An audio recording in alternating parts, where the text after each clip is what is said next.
एक शख़्स जी धीउ आलमा कोर्स पढ़ंदी आहे जंहिंखे 3 साल थी विया आहिनि। कुझु महीना पहिरियों उनजो रिश्तो थियो। रिश्ते थियण खां पोइ पीउ उनजी शर्त लॻाई त मुंहिंजी धीउ आलमा कोर्स मुकमल करे पोइ मां शादी ॾींदुमि। छा इहो शर्त लॻाइणु ठीकु आहे या न?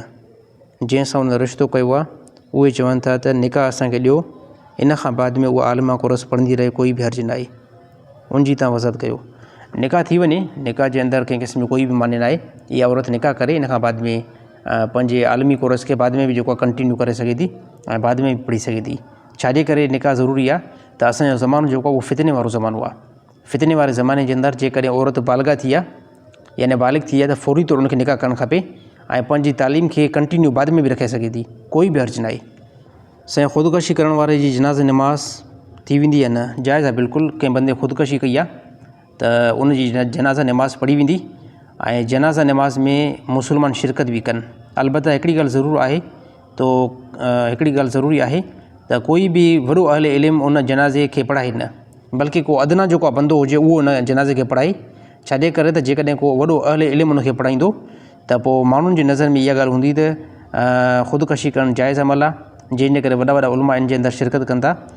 जेकॾहिं कंहिं बंदे ख़ुदकशी कई आहे त वॾा वॾा जेके अहले इल्म आहिनि त उहे जनाज़ो हिन जो न पढ़ाइनि, बल्कि को अदना बंदे खां जनाज़ा नमाज़ पढ़ाई वञे।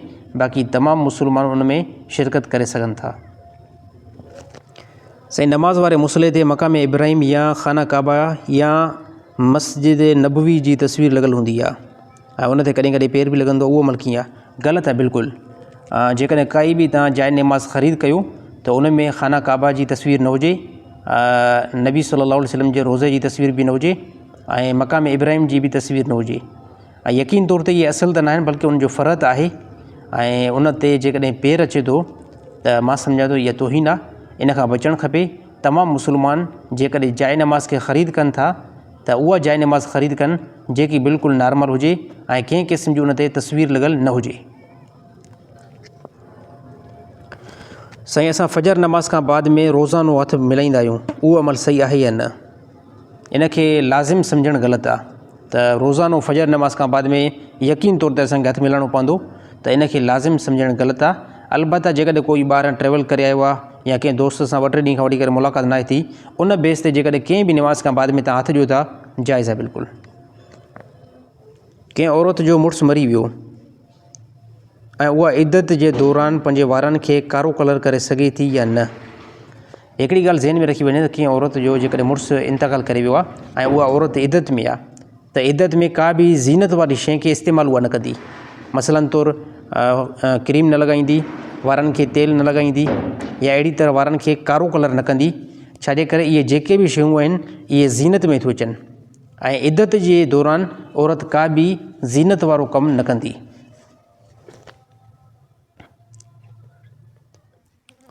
औरत खे मेंसेस हुजे, छा उन सूरत में निकाह थी वेंदो या न? निकाह थी वेंदो, कंहिं क़िस्म जो कोई बि उनजे अंदरि हर्ज न आहे। मेंसेस जे दौरान जेकॾहिं कंहिं बि औरत जो निकाह थियो आहे त उनजो निकाह साबित थी वेंदो, कोई बि मसइलो न आहे।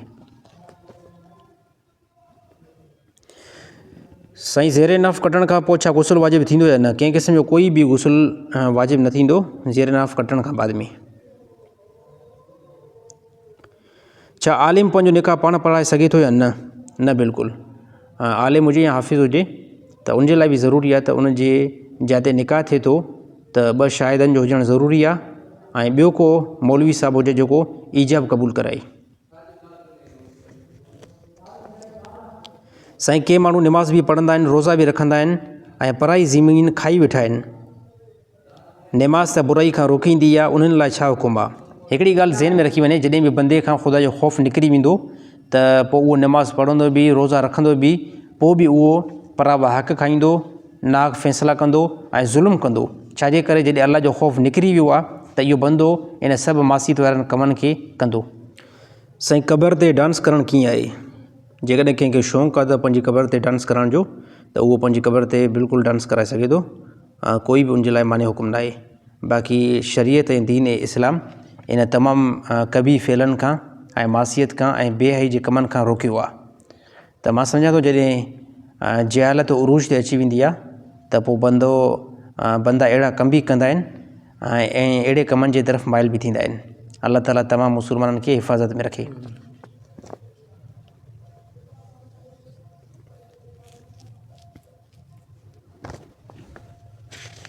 भाॼाई ॾेर जे मरण खां पोइ उनजो मुंहुं ॾिसी सघे थी या न।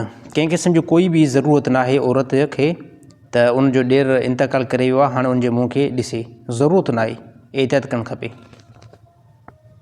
गैर मुस्लिम खे पैसा उधार ॾिना, हाणे उहो मरी वियो आहे, छा उहे पैसा माफ़ु कयां या न? माफ़ु करे छॾियो, बहितर अमल आहे। जनाबत जी हालत में घर जो कमु करणु ऐं खाइणु पीअणु कीअं आहे? जनाबत जी हालत में जेकॾहिं का बि औरत घर जो कमु करे थी या खाए थी पीए थी, जनाबत जी हालत में उन टाइम जाइज़ आहे जो नमाज़ जे टाइम खां पहिरियां तव्हां गुसुल कयो ऐं नमाज़ जो टाइम जीअं जो थी वञे त तव्हां नमाज़ बि पढ़ो, उन टाइम उहो जाइज़ रहंदो। मसलन तौरु उनजो मिसाल मां नंढो हीअं ॾियां त नमाज़ में 3 घंटा आहिनि ऐं तव्हांखे हाणे जनाबत जो तड़ पियो आहे, त हाणे जॾहिं 3 घंटा आहिनि, 3 घंटनि खां पहिरियां मसलन तौरु नमाज़ जे अधु कलाकु पहिरियां जेकॾहिं अगरि तव्हां तड़ करे वेंदव ऐं बाक़ी जनाबत जी हालत में औरत घर में मानी पचाए थी या घर जो कुझु कमकार करे थी, चवे थी इहो कमु मां मुकमल करे ऐं पोइ जेको मां तड़ लाहियां ऐं नमाज़ बि तेसिताईं नमाज़ जो बि टाइम थी वेंदो, त बिल्कुलु जाइज़ आहे। पोइ बि बहितर तरीक़ो इहो ई आहे त औरत खे जीअं जो जनाबत वारो तड़ पियो आहे त औरत फौरी तौरु गुसुल करे।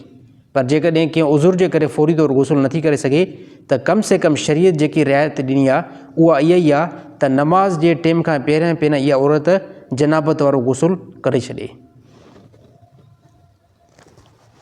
छा औरत अतुर या सेंट लॻाए सघे थी या न? बिल्कुलु लॻाए सघे थी, मुड़ुस लाइ लॻाईंदी। औरत ख़ुशबू लॻाए ऐं ज़ीनत वारो लिबास पाए ऐं ज़ीनत इख़्तियार करे ऐं मुख़्तलिफ़ क़िस्म जी ज़ीनत इख़्तियार करे, पर कंहिंजे लाइ? मुड़ुस जे लाइ। ख़ुशबू लॻाए मुड़ुस जे लाइ, अतुर लॻाए मुड़ुस जे लाइ, बहितर कपिड़ा पाए मुड़ुस जे लाइ। बाक़ी जेकॾहिं औरत इन नियत सां बहितर कपिड़ा पाता, सींगार कयो, ख़ुशबू लॻाई त मूंखे गैर मर्द ॾिसनि, त अहिड़ी औरत जे मथां अल्लाह ताला जी लानत हूंदी आहे ऐं तमामु फ़रिश्तनि जी बि लानत हूंदी आहे। कुझु औरतूं मुड़ुस जे मरण खां पोइ क़ब्रिस्तान ते अची मुड़ुस जी क़बर ते चवंदियूं आहिनि त मूंखे माफ़ु कर, मां इद्दत मुकमल नथी करे सघां। छा इहो उनजो चवणु सही आहे या न?